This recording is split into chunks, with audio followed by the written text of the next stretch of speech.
आसान है, आसान है।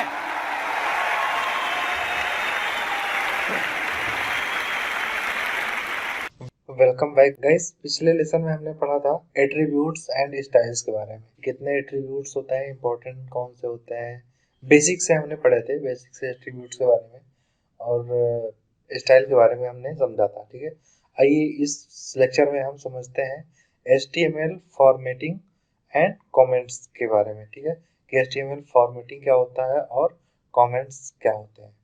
ओके, तो गाइस HTML फॉर्मेटिंग में जितने भी एलिमेंट्स है ना, जितने भी टैग्स हैं, उसको एक अलग तरीके से डिस्प्ले करने के लिए डिजाइन किया गया था। एक फॉर्मेट में वो डिजाइन एक फॉर्मेट में दिखे इस तरीके से वो उसके एलिमेंट्स को डिजाइन किया गया था। उसके कुछ टैग्स हैं, हम आपको दिखाते हैं एक एक करके। जैसे बी टैग, बी मतलब बोल्ड टैग होता है। स्ट्रॉन्ग का मतलब होता है इम्पोर्टेंट टेक्स्ट। ठीक है, एक तो होता है नॉर्मल टेक्स्ट, एक इम्पोर्टेंट टेक्स्ट। स्ट्रॉन्ग टैग के बारे में मैंने पहले भी आपको पढ़ाया है। ठीक है, आई मतलब होता है, ये जो आई टैग है ना, वो इटैलिक होता है। किसी भी टेक्स्ट को हम इटैलिक में लिख सकते हैं। ई एम टैग जो होता है ना, वो हम आपको अभी बता रहे हैं कैसे होता है। Mark tag, small, del, INS, सब और सब, SUP। अब इसमें देखिए डिफरेंस क्या होता है बी टैग में और स्ट्रॉन्ग टैग में और इन सब में। एक एक करके हम देखते हैं। जैसे हमने यहाँ पर बी टैग लिया और इसमें आके हमने यहाँ पर पेस्ट कर दिया बी टैग, ये। ठीक है, ये हमारा बी टैग है। इसको हम यहाँ पर क्लोज भी करते हैं। ओके, अब इसको अगर हम कंट्रोल एस करके सेव करते हैं और अपने ब्राउजर पे जाकर रिफ्रेश करते हैं, तो देखिए हमारा जो टेक्स्ट है ना, वो बोल्ड दिख रहा है। सिर्फ हमें कौन सा टैग लगाने से, ये टैग लगाने से, यानी कि HTML फॉर्मेटिंग में हमें वी टैग लगाने से हमारा जो टेक्स्ट है हमें कैसा मिलता है, बोल्ड मिलता है। ओके, नेक्स्ट देखते हैं, नेक्स्ट कौन सा है, स्ट्रॉन्ग। ठीक है, अब हम आते हैं अपने ब्राउजर में और यहाँ पर लगाते हैं BR टैग। जैसे कि पहले बताया था, BR टैग होता है लाइन ब्रेक करने के लिए, यानी कि दूसरी लाइन में टेक्स्ट को लिखने के लिए। तो हमारा क्या था, स्ट्रॉन्ग टैग था। तो स्ट्रॉन्ग टैग हमने ओपन किया, स्ट्रॉन्ग टैग को क्लोज कर दिया। ओके, अब इस स्ट्रॉन्ग टैग के बीच में हमने लिख देते हैं स्ट्रॉन्ग टैग और नॉर्मल। इसको कंट्रोल एस करके सेव करते हैं, अपने ब्राउजर पे आते हैं जहाँ हमारा ये फाइल रन हो रहा है। इसको हम रिफ्रेश करते हैं, रिलोड करते हैं, तो देखिए ये हमारा बोल्ड टेक्स्ट तो दिख ही रहा है। साथ में हमारा जो स्ट्रॉन्ग टेक्स्ट है ना, वो भी बोल्ड दिख रहा है, क्योंकि ये एक इम्पॉर्टेंट है। ओके, ये हम ब्राउजर को बताते हैं कि हमारा जो ये टेक्स्ट है ना, ये नॉर्मल टेक्स्ट है, इम्पोर्टेंट है। अगर यहाँ हम नॉर्मल टेक्स्ट ऐसे लिख देते हैं कुछ भी, कंट्रोल एस करके सेव करते हैं और इसको रिफ्रेश करते हैं, तो देखिए ये नॉर्मल टेक्स्ट है। हमने बताया कि भैया ये नॉर्मल टेक्स्ट है और नॉर्मल टेक्स्ट से पहले हमने ये इम्पोर्टेंट टेक्स्ट लिख रखा है, यानी कि ये स्ट्रॉन्ग लिख रखा है, तो इसे थोड़ा सा हाईलाइट कर दो। ओके, तो ये हाईलाइट करने के लिए हमें ये स्ट्रॉन्ग टैग का यूज करते हैं और बोल्ड करने के लिए हम बोल्ड टैग का यूज करते हैं। ओके, समझ डिफरेंस समझ में आ गया होगा। दिखने में दोनों सेम है, लेकिन बोल्ड टैग का यूज हमेशा बी टैग का यूज करते हैं बोल्ड करने के लिए, और स्ट्रॉन्ग टैग का यूज हमेशा करते हैं किसी भी टेक्स्ट को, हाईलाइट करने के लिए। ओके, वैसे तो हम बोल्ड टैग को भी हाईलाइट करने के लिए यूज कर सकते हैं, लेकिन इसका अलग मीनिंग है, इसका अलग मीनिंग है, हमें रिजल्ट सेम ही दिखता है। ओके, आइए नेक्स्ट देखते हैं क्या है, आई टैग। अब हम फिर से BR टैग लगाते हैं, दो BR टैग लगाते हैं, थोड़ा सा स्पेस ज्यादा हो जाएगा, कॉपी कर दे रहे हैं यहाँ पर। दो BR टैग लगाते रहे, इससे क्या होगा, अभी इसको कंट्रोल एस करके सेव करके ब्राउजर पे देखते हैं, थोड़ा सा स्पेसिस हो गया। ठीक है, अब इसके नीचे आता है क्या क्या टैग था, इटैलिक टैग। आई मतलब इटैलिक टैग था इसका। ठीक है, इसको ओपन किया, क्लोज किया और यहाँ पर इसके बीच में हम कुछ भी लिखते हैं। ठीक है, हेलो वर्ल्ड। ठीक है, आई टैग। अब इसको कंट्रोल एस करके हम सेव करते हैं, या तो कंट्रोल एस करके सेव कर लीजिए, नहीं तो फाइल में जाके यहाँ सेव पे क्लिक कर, सेव एज मत करना, नहीं तो दूसरे फाइल को सेव करने के लिए बोलेगा। कंट्रोल एस करके सेव कीजिए और अपने ब्राउजर में आके रिफ्रेश करके देखते हैं, तो देखिए हमारा जो टेक्स्ट था ना, अब वो कैसा दिख रहा है, इटैलिक दिख रहा है। ओके, अच्छा अब हम अगर चाहें ना, तो जो स्ट्रॉन्ग टैग है, जो हाईलाइट टैग है, इसके अंदर भी दिखा सकते हैं। जैसे हमने कहा ना, ये इटैलिक तो दिखे, लेकिन जो हमारा वर्ड है ना ये स्ट्रॉन्ग दिखे। तो यहाँ पे नॉर्मल सा स्ट्रॉन्ग टैग को ओपन करो और स्ट्रॉन्ग टैग को क्लोज करके उसके बीच में वर्ल्ड को लिख दो या किसी भी टेक्स्ट को लिख दो। अब रिफ्रेश करेंगे ना तो इसी इटैलिक में देखिए नॉर्मल टेक्स्ट ये है लेकिन ये थोड़ा सा हाईलाइट हो गया है। ठीक है, तो इसका हम यूज कहीं भी कर सकते हैं, किसी भी पैराग्राफ में कर सकते हैं, किसी भी टैग में कर सकते हैं। ठीक है, एक टैग के अंदर दूसरे टैग का भी यूज कर सकते हैं। ओके, तो आई थिंक इटैलिक का मतलब समझ में आ गया होगा आपको, स्ट्रॉन्ग का मतलब समझ में आ गया होगा और बोल्ड का मतलब समझ में आ गया होगा। ओके, अब नेक्स्ट देखते हैं क्या है। नेक्स्ट देखते हैं ई एम टैग। ओके, अब यहाँ पे आते हैं और इसको पहले तो हम बी आर टैग लगा के इसको लाइन ब्रेक करते हैं और ई एम टैग लिखते हैं। ई एम ओपन किया और ई एम को क्लोज किया और इस पे लिख दिया दिस इज द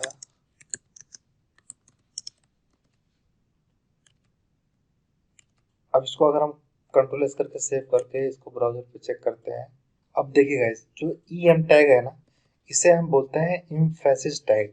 इसका क्या मतलब होता है, इसको पहले हम देख लेते हैं रन करके। कंट्रोल एस करके सेव करते हैं और इसको ब्राउजर में हम देखते हैं रिफ्रेश करके, तो हमें क्या दिखता है, ये this is the E M tag. अब आप ये समझोगे कि जो हमारा आई टैग था, इटैलिक टैग था, ये भी सेम दिख रहा है और ये भी सेम दिख रहा है इटैलिक। तो फिर इन दोनों में डिफरेंस क्या हुआ?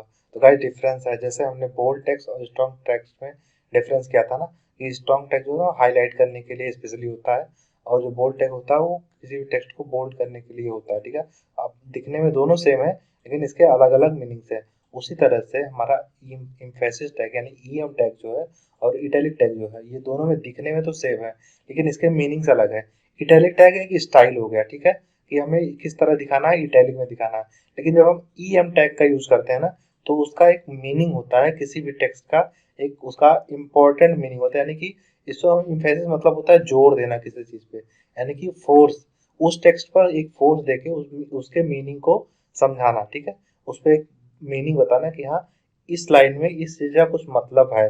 ठीक है, तो ई एम टैग का वहां यूज करते हैं जहां पर हमें कुछ इम्पोर्टेंट उस पैराग्राफ में कुछ जो टेक्स्ट होते हैं उसे इम्पोर्टेंट बनाने के लिए, उस पर कुछ जोर देने के लिए, उसी कुछ मीनिंग को यूजर को अट्रैक्ट करने के लिए उसकी तरफ, कि उसको यूजर पढ़े और उसकी मीनिंग को वो समझे, इसलिए इसका यूज करते हैं। ठीक है, वैसे अधिकतर जो लोग होते हैं जो भी वेबसाइट बनाते हैं वो आई टैग का ही यूज कर लेते हैं, भले उसका जो मीनिंग है वो स्टाइल से है लेकिन उसका भी मतलब वही हो जाता है जो ये है।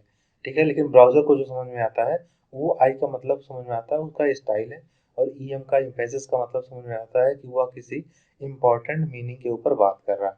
ओके, तो आई थिंक आपको समझ में आ गया होगा ई एम टैग और आई एम टैग के बीच का जो डिफरेंस है। ओके, तो आइए देखते हैं नेक्स्ट। नेक्स्ट हमारा है मार्क टैग। ओके, इसको फिर से हम बी आर टैग से ब्रेक करते हैं और एम ए आर के मार्क टैग ओपन करते हैं और मार्क टैग को क्लोज करते हैं। गाइस इसको ध्यान से ओपन और क्लोज करना। इस पे देखते हैं is the this is mark tag, simple. Okay, control S करके सेव करते हैं। अब इसको ब्राउजर में जाकर रन करके देखते हैं तो ये कैसा दिखता है। बूम गाइस, देखिए कैसा दिखा, ये दिस इज मार्क टैग। यानी कि अगर हम किसी भी टेक्स्ट में, जैसे कोई भी पैराग्राफ में अगर हम किसी भी टेक्स्ट को मार्क करना चाहते हैं, जैसे क्या होता था जब हम पहले कॉपी में भी लिखते थे ना, तो किसी येलो रंग से या किसी कलर से भी जो लाइट ग्रीन कलर का होता था उससे हम मार्क कर देते थे, यानी कि उसे बताते थे this is the important text. ठीक है, तो उसे मार्क करके हम समझते थे कि ये मार्क टेक्स्ट है। तो आई थिंक आपको समझ में आ गया होगा मार्क टेक्स्ट जिसे कहते हैं। जैसे ही आप मार्क पे क्लिक करते हो तो जैसे ही आप मार्क टैग लगाते हो तो वो टेक्स्ट उस एरिया का टेक्स्ट जो होता है वो हाईलाइटेड हो जाता है और इम्पोर्टेंट बन जाता है उस टैग में। ओके, नेक्स्ट देखते हैं क्या है। नेक्स्ट है स्मॉल टैग। स्मॉल का मतलब जानते ही हैं,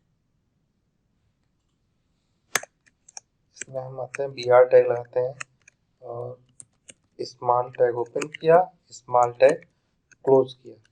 अब इसमें हम लिखते हैं दिस स्मॉल टैग। ओके, अब इसको कंट्रोल एस करके सेव करते हैं, ब्राउजर पे रन करते हैं।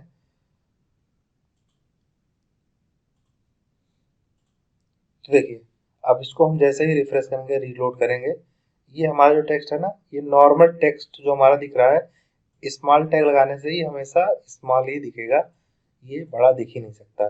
ठीक है, जब तक इसकी प्रॉपर्टी हम अंदर से जाके चेंज नहीं करेंगे CSS में जाके, तब तक ये ऐसे ही दिखेगा। ठीक है, इसका जो नेचुरल टेक्स्ट साइज है ना, वो यही है स्मॉल टैग। अगर हम कोई स्मॉल टेक्स्ट यूज कर रहे हैं, कहीं स्मॉल टैग का यूज कर रहे हैं, अगर हमें किसी भी टेक्स्ट को छोटा करना है या स्मॉल साइज में दिखाना है, तो हम स्मॉल टैग का भी यूज कर सकते हैं। ओके, आइए नेक्स्ट देखते हैं कौन सा टैग है। नेक्स्ट टैग है हमारा DEL। ठीक है भैया, अभी DEL टैग क्या है, तो कोई घबराने की जरूरत नहीं है, यहाँ पर हम जस्ट चेक कर ले रहे हैं। कैसे करेंगे, यहाँ पर BR टैग लगा देते हैं, और BR टैग तो हम इसलिए लगा रहे हैं क्योंकि लाइन ब्रेक करने के लिए। यहाँ लिखते हैं DEL टैग ओपन किया और DEL टैग क्लोज कर दिया। अब इसमें हमने कुछ लिख दिया, this is del tag. Okay, इसको हमने कंट्रोल एस करके सेव करते हैं और ब्राउजर में जाके इसको बूम गाइस, देखिए क्या हुआ, डेल टैग जैसे ही लिखे ना, तो हमें टेक्स्ट के ऊपर एक लाइन सी दिख गई। इसका मतलब क्या होता है, इसका कहाँ यूज होता है, इसका अधिकतर आपने यूज देखा होगा ना, जब आप कहीं भी किसी भी ई कॉमर्स प्लेटफॉर्म पे जब आप कुछ शॉपिंग करते हो ना, तो वहां पर दो प्राइस होता है। एक तो सेल प्राइस होता है, एक प्रोडक्ट की प्राइस होती है। ठीक है, तो होता है ना 80% ऑफ। जैसे किसी भी प्रोडक्ट का रेट अगर 200 रुपये है, उसे हम सेल कर रहे हैं 150 रुपये, 150 रुपये में। ओके, तो जो 200 का टैग होगा ना, उसे हम डेल टैग से उसे हम काट देंगे। ठीक है, अब उसे डिलीट तो करेंगे नहीं, क्योंकि हमें कस्टमर को शो कराना है कि जो प्रोडक्ट 200 150 में दिख रहा है, वो एक्चुअल में जो है ना वो 200 का है, लेकिन हम आपको ऑफर दे रहे हैं इसीलिए ये इतने में दिख रहा है। तो हमेशा डेल टैग का यूज करते हैं जब भी किसी टेक्स्ट को हमें इग्नोर करना होता है। ठीक है, तो हम उसे डेल टैग का यूज करते हैं। ओके, नेक्स्ट है INS टैग। इसका मतलब होता है इंसर्टेड, सॉरी, यहाँ पर आते हैं और BR टैग ओपन और INS टैग ओपन किया, INS टैग क्लोज किया, और इसके बीच में हमने कुछ लिख दिया, this is INS tag. Simple है गाइस, कोई टेंशन लेने वाली बात नहीं है, बस एक दो बार इसका रिवीजन कर लेना, सही से समझ में आ जाएगा। कुछ है नहीं, बहुत बड़ी चीज नहीं है। INS टैग, इसको कंट्रोल लेस करके सेव करते हैं और इसको ब्राउजर में जाके जैसे रिफ्रेश करेंगे, गाइस देखो क्या होता है।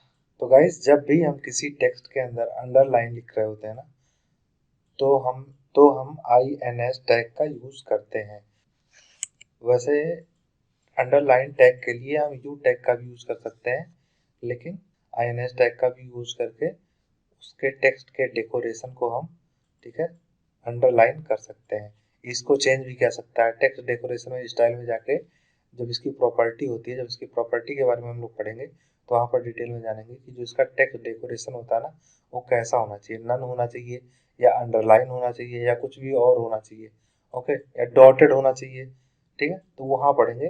तो सिंपल जानिए, INS टैग हम वहाँ यूज कर सकते हैं जब हमें किसी टेक्स्ट के जस्ट नीचे एक लाइन चाहिए होगा, अंडरलाइन जिसे हम बोलते हैं, तो वहां पर हम INS टैग का यूज करेंगे। ओके, तो आइए नेक्स्ट देखते हैं कौन सा टैग है।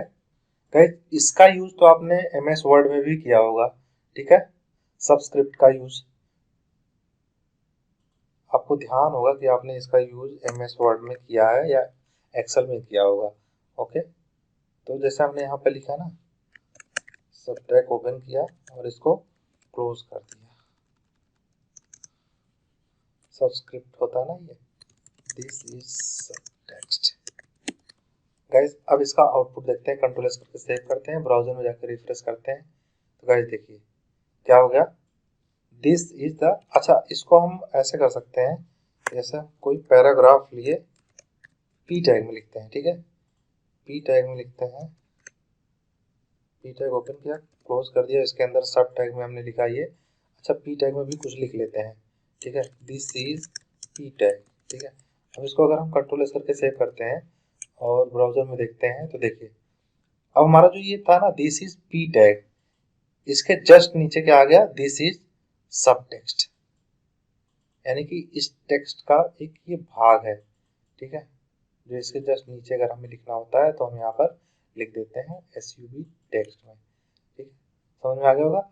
अब लास्ट आते हैं सुपर स्क्रिप्ट जो होता है ना, SUP टेक्स्ट, यानी कि सुपर स्क्रिप्ट जो होता है वो हमेशा जस्ट टेक्स्ट के ऊपर होता है। जैसे यहाँ पर हमने यही कॉपी कर लेते हैं, यहाँ पर पे BR टैग लिया। अच्छा, हम P टैग के नीचे PR टैग ले ना लें, वो नीचे ही आता है, लाइन टैग कर देता है। अब SUB था, अब उसको कर देते हैं SUP, ठीक है, इसको भी SUP क्लोज कर देते हैं। अब हम देखते हैं, जैसे हमने यहाँ लिख दिया, कुछ डिजिट में दे देते हैं 2 3 कुछ भी, कंट्रोल एस करके सेव किया और अपने ब्राउजर में आके देखे तो गाइस देखिए दिस इज पी टैग और इसके जस्ट ऊपर 32 हो गया क्योंकि हमने इसको सुपर स्क्रिप्ट में लिखा था।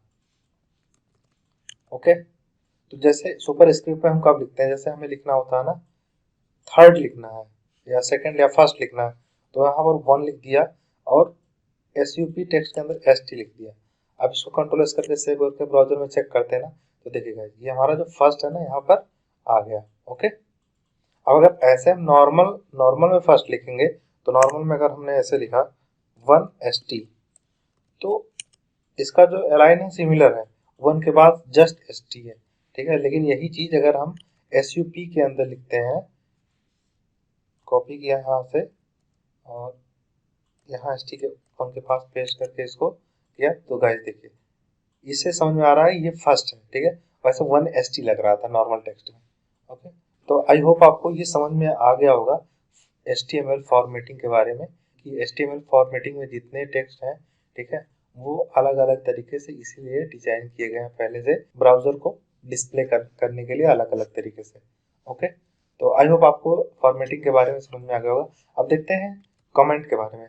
HTML में कमेंट कैसे लिखते हैं, कमेंट का क्या मतलब होता है, कमेंट का मतलब ये होता है ना, जैसे कमेंट हमें ब्राउजर में कभी दिखता ही नहीं है, वो जब हम व्यू सोर्स करते हैं तो हमें कोड में दिखाई देता है। कमेंट का यूज हम इसलिए करते हैं क्योंकि जैसे हमने लिखा ना बी टैग, ये बी टैग हमारा है, तो हमें कमेंट करने के लिए हमने लेस देन लगाया, एक्सक्लेमेशन का मार्क लगाया और डॉट डैश डैश से डैश करके किया और फिर ग्रेटर दैन से इसे बंद कर दिया। अब इसके बीच में हम जो भी कमेंट लिखेंगे ना, जो भी कमेंट लिखेंगे और उसको कंट्रोल से सेव करके अगर हम ब्राउजर पे देखेंगे तो हमें कुछ नहीं दिखेगा यहाँ पर, ठीक है। लेकिन अगर हम व्यू सोर्स करेंगे ना, यहाँ पर व्यू सोर्स करके देखेंगे, देखिएगा ये हमें दिखाई देगा। तो कमेंट का मतलब ये होता है कि जब हम कोई कोड लिखते हैं ना, तो उस कोड में हम कमेंट करते हैं कि ये कोड हम क्यों लिख रहे हैं। जैसे बी टैग है तो ये हम क्यों लिख रहे हैं, लिख दिया हमने start B tag, start B tag, ठीक है। इसको यहाँ से स्टार्ट कर दिया बी टैग को, हमने इसको बताया कि भैया खुद को बताया मैंने कि हमारा जो बी टैग है यहाँ से स्टार्ट है और यहाँ एंड है। इससे हमें ये पता चल जाता है कमेंट करने से कि हमारा टैग किस लिए लिखा गया है या हमारा कोड कौन सा है ये, और कहाँ से कहाँ तक ये कोड है। अभी तो चलो एक लाइन का है तो हमें ऐसे समझ में आ जाएगा, जब 200 लाइन का आएगा, 100 लाइन का आएगा, 150 लाइन का आएगा, तो कैसे पता चलेगा कहाँ से कहाँ तक है। तो अगर हम कमेंट किए रहेंगे उसमें कि हमारा यहाँ से स्टार्ट हो रहा है और यहाँ एंड हो रहा है, तो आसानी से पता चल जाएगा भैया इसके बीच वाला जितना भी कोड है ना वो हमारा इस काम के लिए है, ठीक है। तो आसानी से समझ में आएगा। आई होप आपको समझ में आ गया होगा कि फॉर्मेटिंग किसे कहते हैं और कमेंट किसे कहते हैं।